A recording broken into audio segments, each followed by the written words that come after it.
So hi, this is Prabhat Ranjan. स्वागत करता हूँ मेरे आज की इस नई यूट्यूब वीडियो में, जिसमें हम रिव्यू कर रहे हैं कि ऐसे इंस्टीट्यूट की जो जयपुर में स्थित, इसे आप स्कूल ऑफ इंजीनियरिंग कह सकते हो। हम बात करें स्किट जयपुर या फिर आप SKIT जयपुर कह सकते हो।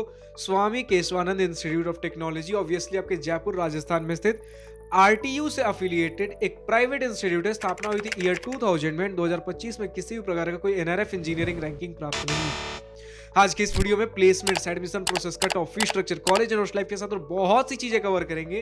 तो स्टार्ट करते हैं प्लेसमेंट्स के साथ। सबसे पहले समझो यार, ब्रांचेस के अंदर देखो, इंजीनियरिंग भी हो रहा होता है, मैनेजमेंट भी हो रहा होता है, लेकिन हम अपने चैनल पे इंजीनियरिंग कॉलेजेस और अगर किसी इंस्टीट्यूट जिसमें और डिफरेंट काइंड ऑफ प्रोग्राम्स है, उनका इंजीनियरिंग प्रोग्राम ज्यादा डिस्कस करते हैं। तो इंजीनियरिंग के अंदर आपको computer science engineering, information technology, electronics, electrical, mechanical, civil जैसे ब्रांचेस देखने को मिलते हैं। हर एक की प्राइवेट इंस्टीट्यूट की तरह फिर मैक्सिमम इंस्टीट्यूट जो इंजीनियरिंग के इंडिया में चल रहे हैं, computer science engineering, information technology में बेटर पैकेजेस देखने को मिलेंगे अगर बाकी दूसरे ब्रांचेस से आप कंपेयर कर लो तो computer science engineering, information technology में स्टूडेंट्स ने कहा भी है 60 to 70% स्टूडेंट्स के प्लेसमेंट्स देखने को मिलते हैं। एंड अगर आप total number of eligible candidate से कंपेयर कर लो, जितने एलिजिबल कैंडिडेट्स है प्लेसमेंट्स के लिए, जितने ने इच्छा दिखाई है प्लेसमेंट्स के लिए, उनमें लगभग स्टूडेंट्स बता रहे हैं 80 to 90% केसेज में कंप्यूटर साइंस इंजीनियरिंग जैसे ब्रांचेस में प्लेसमेंट्स हमें देखने को मिल जाते हैं। वहीं अगर आप बाकी कोर ब्रांचेस के अंदर चलो, थोड़ा प्लेसमेंट परसेंटेज डिक्लाइन होता है वो दिखेगा। एंड ओवरऑल आप देखोगे 5 LPA के आसपास का हमें एवरेज पैकेज देखने को मिल जाता है सभी बीटेक ब्रांचेस को मिलाकर। बाकी स्टूडेंट्स के हाथ में छोड़ता हूँ यार कि एग्जैक्ट अगर आपको अभी करंट प्लेसमेंट सिनेरियो क्या चल रहा है कमेंट सेक्शन में लिखकर बताना तो बता सकते हो। अभी थोड़ा डिक्लाइन हुआ है और राइज हुआ है या क्या हुआ है, हर एक ब्रांच का क्या कुछ सिनेरियो कमेंट सेक्शन में लिखकर बता सकते हो। एंड अगर हम बात कर ले भैया कि एडमिशन प्रोसेस का क्या तरीका है, एडमिशन प्रोसेस आपका रीप काउंसलिंग के थ्रू हो रहा होता है, जो कि राजस्थान का स्टेट लेवल आपको इंजीनियरिंग काउंसलिंग देखने को मिल जाता है, REAP। क्लास 12 मार्क्स के बेसिस पे ले सकते हो, आपके जेई मेन रैंक के बेसिस पे आपको देखने को मिल जाएगा। इसके अलावा आपको मैनेजमेंट कोटा भी देखने को मिलता है, मैनेजमेंट काउंसलिंग इंस्टीट्यूट में डायरेक्टली अप्लाई करके भी एडमिशन ले सकते हो। तो इसी के साथ अब अगर हम बात कर ले भैया कट ऑफ्स क्या कुछ किस प्रकार रहते हैं, तो अगर आपको जेई मेन के थ्रू एडमिशन ले रहा है, देन जेई मेन का सिनेरियो ये है यार कि अगर आपके 30 से 90 हजार के आसपास रैंक है, कंप्यूटर साइंस इंजीनियरिंग देखने को मिल जाएगा। 1.5 से 2 lakh rank information technology and electronics जैसे ब्रांचेस, और बाकी इसके और थोड़े कम रैंक भी है, मैकेनिकल, सिविल जैसे ब्रांचेस देखने को मिल जाएंगे। वरना अगर क्लास 12 के बेसिस पे जाते हो, देन CSE जैसे ब्रांचेस आपको 85 to 90% के आसपास अगर बोर्ड में स्कोर है देखने को मिल जाएगा। ठीक है। एंड बाकी मैकेनिकल, सिविल वगैरह इजीली देखने को आपको मिल जा रहे होंगे। अब अगर हम बात कर ले मैनेजमेंट कोटा, तो वो बस आप इंस्टीट्यूट में जाइए, first come first serve basis पे आपको एडमिशन देखने को मिल जाएंगे।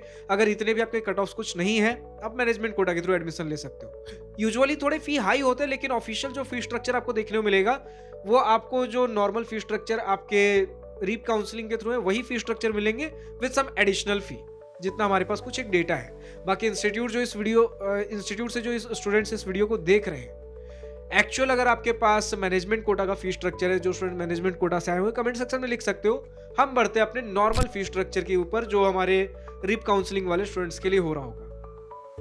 तो यार tuition fee around 1.25 lakh rupees per year आपको देखने को मिलेगा। यानी पढ़ाई लिखाई खर्चे आप मान के चल लो 4 साल के अंदर 5 से 6 लाख रुपए के आसपास लग रहे होंगे। वहीं अगर हॉस्टल फी के बारे में बात कर लो, 1 से 1.5 लाख रुपए के आसपास, इसे भी आप मान के चलो 5 से 6 लाख रुपए आपके 4 साल के अंदर लग रहे होंगे। यानी कि कहीं ना कहीं 10 से 12 लाख रुपए आपका इंस्टीट्यूट, ट्यूशन, हॉस्टल, मेस, पढ़ाई लिखाई, रहना खाना सब कुछ मिलाकर 10 से 12 लाख रुपए के आसपास देखने को मिलेगा। एंड कुछ स्टूडेंट्स ने कहा भैया कि ये 4 साल का मैं बता रहा हूँ 10 से 12 लाख रुपए। कुछ स्टूडेंट्स ने कहा भैया कि कुछ स्कॉलरशिप्स भी हमें देखने को मिलते हैं, लेकिन इसका as proper well defined data हमारे पास नहीं है। तो स्टूडेंट्स कमेंट सेक्शन में अब लिखकर बताएं, जो भी SKIT जयपुर से इस वीडियो को देख रहे हैं, कि यार आपके क्या कुछ इंस्टीट्यूट की तरफ से अगर कुछ स्कॉलरशिप्स मिलते हैं तो उसके लिए क्या कुछ मेरिट होना चाहिए। ठीक है, कितना कुछ रैंक रहा, कुछ CGPA मेंटेन करना पड़ता है, कितना पैसा तक, या फिर कितना स्कॉलरशिप हमें देखने को मिलता है, या फिर कुछ प्राइवेट स्कॉलरशिप्स भी है जो इस इंस्टीट्यूट में स्टूडेंट्स के बीच पॉपुलर हो। कौन से स्कॉलरशिप्स हैं, उनके यूजुअली डेट्स कब होते हैं, ताकि स्टूडेंट्स उन डेट्स पे चेकआउट कर सके उन स्कॉलरशिप्स को। क्या कुछ डॉक्यूमेंट स्टूडेंट्स को पहले से रेडी रखना पड़ेगा। एंड ऐसे देखो, जो स्टूडेंट्स अभी एडमिशन लेने वाले हैं, ऐसा नहीं है कि आपको शुरू से ही पता होना चाहिए, अभी से पता होना चाहिए, ऐसा नहीं है। लेकिन जस्ट इन केस आप अगर देख रहे हो तो पता करके रख सकते हो कि इन स्कॉलरशिप्स में पहले से ध्यान दें। जब भी आप कॉलेज के अंदर जाओगे, स्कॉलरशिप्स के बारे में आपको पता चलता है, डॉक्यूमेंट्स बनाने के आपके पास समय होते हैं, बाकी आपके सीनियर्स बता दे रहे होते हैं। ठीक है, अगर आप पूछोगे तो जो पॉपुलर स्कॉलरशिप्स है आपके इंस्टीट्यूट के अंदर, आपके सीनियर्स के बीच आपके फ्रेंड्स इस इंस्टीट्यूट में मैक्सिमम ऑफ द स्टूडेंट्स कौन से स्कॉलरशिप्स ले रहे होते हैं। फिर भी जो स्टूडेंट्स इंस्टीट्यूट से इस वीडियो देख रहे हो, आप अपने कमेंट सेक्शन में अपने जूनियर्स के लिए लिख सकते हो। अब अगर हम बढ़े अपने कॉलेज एंड हॉस्टल लाइफ की सेक्शन पे, जिसका स्टूडेंट को सबसे बेसब्री से इंतजार होता है, तो 13 एकड़ 13 एकर्स 13 एकर्स का आपको कैंपस एरिया देखने को मिलता है। ऑलमोस्ट जयपुर सिटी सेंटर में आपको देखने को मिलता है, आइसोलेटेड एरिया नहीं है। तो पहले कितना आइसोलेटेड एरिया नहीं है भैया, कितना सिटी सेंटर में है, इसका अगर मुझे प्रॉपर एक थोड़ा आइडिया देना हो तो आप इसी से समझ लो यार कि आपका जो एयरपोर्ट है, जयपुर इंटरनेशनल एयरपोर्ट, सिर्फ 7 से 8 किलोमीटर की दूरी पे है। एंड आपका nearest railway station Gandhinagar Jaipur station है 9 से 10 किलोमीटर की दूरी पे, और जयपुर जंक्शन जो प्रॉपर आपका स्टॉप हो रहा होगा 16 किलोमीटर की दूरी पे देखने को मिल जाता है। तो आप देखोगे प्रॉक्सिमिटी आपके जंक्शन से ज्यादा आपके एयरपोर्ट के पास है, तो कितने वेल डेवलप्ड लोकेशन में आप रह रहे होगे। एंड अगर हम बात करते हैं भैया और कुछ नियर बाई प्लेसेज विजिट करने के लिए, देन 1 किलोमीटर की दूरी पे आपको अक्षय पात्रा टेम्पल देखने को मिल जाता है। नियर बाई में आपको विवेक विहार मार्केट देखने को मिल जाता है, कुछ daily needs, tea stalls and photocopy shops वगैरह के लिए। हालांकि स्टूडेंट्स ने बताया भैया इंस्टीट्यूट के अंदर भी आपके स्टेशनरी के शॉप से कुछ जेरोक्स वगैरह फोटोकॉपी कराना हो तो ये सारी चीजें हैं आपके पास।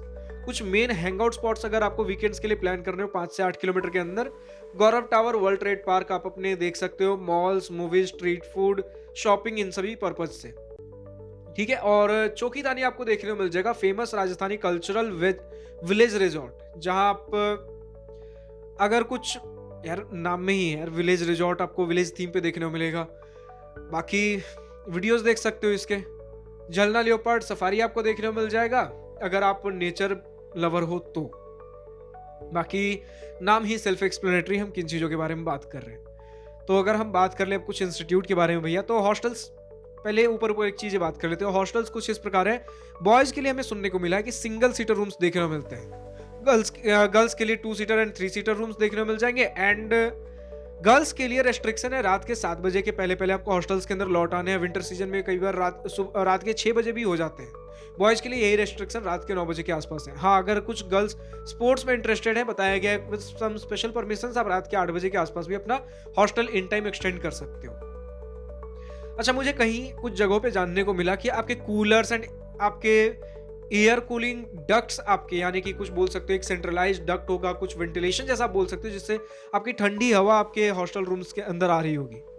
तो ये मुझे कुछ जानने को मिला है, लेकिन मैंने कुछ व्लॉग्स देखने का ट्राई किया, उसमें मुझे हॉस्टल रूम्स के अंदर ऐसा कुछ दिखा नहीं, स्टूडेंट ने ऐसा कुछ शो नहीं किया। तो मैं कुछ कंफर्म नहीं हूँ, लेकिन स्टूडेंट्स ने कहा भी है कि ऐसे कूलर्स एंड कुछ डक्ट्स वगैरह में देखने को मिलते हैं। तो कमेंट सेक्शन में लिखकर बताइए एक्चुअली ऐसा है कि नहीं है, या फिर अगर है तो कुछ लिमिटेड रूम्स में है, तो आप कमेंट सेक्शन में लिखकर बता सकते हो। अब अगर हम बात कर ले भैया कि मेस फूड, स्टूडेंट्स ने बताया कि डिसेंट ठीक ठाक एवरेज हमें देखने को मिल जाता है। तो ऐसा कुछ कंप्लेन भी नहीं है कि खराब है, और ऐसा भी नहीं कि यार बहुत कुछ एक्सेप्शनल है, ठीक ठाक आपको देखने को मिलेगा। फन फेस्ट वगैरह के मामले में आपको डिसेंट लेवल पे, ऐसा बहुत बढ़ चढ़ कर भी नहीं, लेकिन ठीक ठाक लेवल पे आपको कुछ इवेंट्स देखने को मिल जाएंगे, फेस्ट देखने को मिल जाएंगे। जैसे अभी हमें जानने को मिला यार कि पॉपन का भी एक शो हुआ था, एक फेस्ट होने वाला है, हुआ था, जो भी इस प्रकार का एक डेटा है। तो इस प्रकार के आपके कुछ सेलिब्रिटीज आ रहे होते हैं। और स्टूडेंट एक्टिविटी सोसाइटीज क्लब्स में भी स्टूडेंट ने कहा भैया कि ठीक ठाक हमें चीजें एक्सप्लोर करने के लिए चीजें मिल जाती हैं। स्पोर्ट्स के मामले में भी थोड़ा आपको एरिया 13 एकड़ यार, तो चीजें लिमिटेड हैं, बट स्पोर्ट्स के मामले में स्टूडेंट्स ने कहा भैया कि अच्छा कल्चर हमें देखने को मिलता है, फैसिलिटीज भी ठीक ठाक है। एंड एक्स्ट्रा करिकुलर एक्टिविटीज, को करिकुलर एक्टिविटीज के मामले में भी इंस्टीट्यूट की तरफ से हमें सपोर्ट, एक माहौल देखने को मिलता है। और अगर हम बात कर ले भैया कि आपके जो हमने शुरू में बोला था कि स्कूल ऑफ इंजीनियरिंग का मतलब क्या है, तो थोड़ा आपको डिसिप्लिन देखने को मिलेगा। जैसे आपको एक ड्रेस कोड देखने को मिलेगा, आपको प्रॉपर फॉर्मल्स के अंदर, मैंने कुछ फोटोज भी देखे तो फॉर्मल्स मुझे दिखा, ठीक है, टाई वगैरह स्टूडेंट्स पहने हुए हैं, तो ऐसा कुछ ड्रेस कोड है। लेकिन कुछ स्टूडेंट्स को मैंने विदाउट ड्रेस कोड में भी देखा है, तो इसके बारे में स्टूडेंट्स थोड़ा खुलकर लिख सकते हैं कि कितना क्या कुछ मैंडेटरी होता है। एंड 75% अटेंडेंस के बारे में स्टूडेंट्स ने बोला है कि यार ये थोड़ा स्ट्रिक्ट होता है, 75% अटेंडेंस क्राइटेरिया। इसके अलावा आप हॉस्टल के टाइमिंग्स देख पा रहे हो कि आपको प्रॉपर हॉस्टल के टाइमिंग्स मेंटेन करने पड़ते हैं। गर्ल्स के लिए रात के 7 बजे, बॉयज के लिए रात के 9 बजे, तो इस प्रकार की कुछ चीजें हैं, ठीक है। तो ऐसा हमारा कुछ कैंपस है। बाकी ऑलमोस्ट ऊपर जितनी चीजें हमें कवर करनी चाहिए थी हमने कवर कर लिया है। फिलहाल आप जो भी स्टूडेंट्स आपके SKIT जयपुर से इस वीडियो को देख रहे हैं, अभी तक का आपका अपना एक्सपीरियंस, कुछ exposure, pros and cons, positive and negative points of this institute share कर रहा हूं, कमेंट सेक्शन में खुलकर लिख सकते हो। इसके अलावा अगर आपको मेरी किसी बातों से सहमत हो या फिर असहमत हो, अगर आपको लगता है भैया कोई पॉइंट आउटडेटेड है, मिस हो गया, कमेंट सेक्शन में खुलकर लिख सकते हो यार। मुद्दा ये है कि best of the best information मैं अपनी तरफ से रिसर्च करने की कोशिश करता हूं, लेकिन फिर भी अगर कुछ रह जाता है आप लिख सकते हो। मेन थिंग इज स्टूडेंट तक, आपके आने वाले जूनियर्स तक सही इन्फॉर्मेशन पहुंचना चाहिए, या तो मेरे द्वारा या फिर आपके द्वारा। तो एक और बात रिक्वेस्ट करूंगा यार कि कुछ भी ऐसा प्रमोशनल कंटेंट मत लिखना कि जो नहीं है वो भी हम बढ़ चढ़कर कमेंट सेक्शन में लिख रहे हैं। याद रखना, आप जो भी लिखोगे फुल सिंसियरिटी के साथ, एक जिम्मेदारी के साथ, आपकी बातों को कई स्टूडेंट सच मान रहे होंगे एंड अपना फ्यूचर आपके कुछ शब्द जो आप कमेंट सेक्शन में लिखोगे उस पर डिसाइड कर रहे होंगे। तो ना ही तो बहुत नेगेटिव जो एक्चुअल नहीं है, ना ही तो बहुत पॉजिटिव जो एक्चुअल नहीं है, सोच समझकर एक जिम्मेदारी के साथ लिखिएगा। एंड जो भी स्टूडेंट और किसी दूसरे कॉलेज का रिव्यू वीडियो देखना चाहते हैं, कमेंट सेक्शन में खुलकर लिख सकते हो किस कॉलेज का रिव्यू वीडियो नेक्स्ट चाहिए। एंड अगर किसी इंस्टीट्यूट से आप इस वीडियो को देख रहे हो, अगर आप अपने इंस्टीट्यूट का रिव्यू वीडियो बनवाना चाहते हो, तो देखो यार, आप नॉर्मली कमेंट सेक्शन में डिमांड कर सकते हो, लेकिन डिपेंडिंग ऑन किस तरीके का डिमांड किस इंस्टीट्यूट का, वैसे हम पिक करते हैं किन इंस्टीट्यूट का पहले बनाना है। तो आपके इंस्टीट्यूट का भी मैं कवर करूंगा, लेकिन अगर आप पहले जल्द से जल्द अपने कॉलेज का वीडियो शूट करवाना चाहते हो, देन आप अपने कॉलेज से कांटेक्ट करके, कॉलेज से बात करके हमसे कांटेक्ट कर सकते हो। हमारा जीमेल आईडी डिस्क्रिप्शन में दिया गया है, prabhatar729@gmail.com। आप हमें इसके थ्रू रीच आउट कर सकते हो for some sponsored content. That अगर आप हमें स्पॉन्सरशिप प्रोवाइड करते हो, ऑब्वियसली अगर आपके कॉलेज का डिमांड उतना नहीं भी होगा, देन हम उन कॉलेज को प्रायोरिटाइज करेंगे, पहले उन कॉलेज का वीडियो शूट करेंगे, ठीक है। लेकिन याद रखना कि ये कॉलेज के जो कंटेंट होंगे वो भी आपके अनबायस्ड होंगे, रॉ एंड रियल होंगे। जितने आप ये सारे वीडियोस देख रहे हो, प्रोज भी होंगे एंड कॉन्स भी होंगे। इट्स जस्ट दैट आपके कॉलेज को थोड़ी प्रायोरिटी दी जाएगी। एंड दूसरी बात की, अगर कोई पॉइंट आप हाईलाइट करना चाहते हो, वो पॉइंट हम आपके लिए हाईलाइट करके दे रहे होंगे। तो फिलहाल आज की इस वीडियो में इतना ही था। अगर आपको ये वीडियो पसंद आया हो तो लाइक शेयर बिल्कुल करिएगा, और अगर कुछ दिल की बातें, कुछ मन की बातें लिखकर बतानी या पूछनी हो तो कमेंट सेक्शन आप ही के लिए तो है। Thank you for watching this video. Goodbye, nice day, wish you all the best for future, enjoy journey.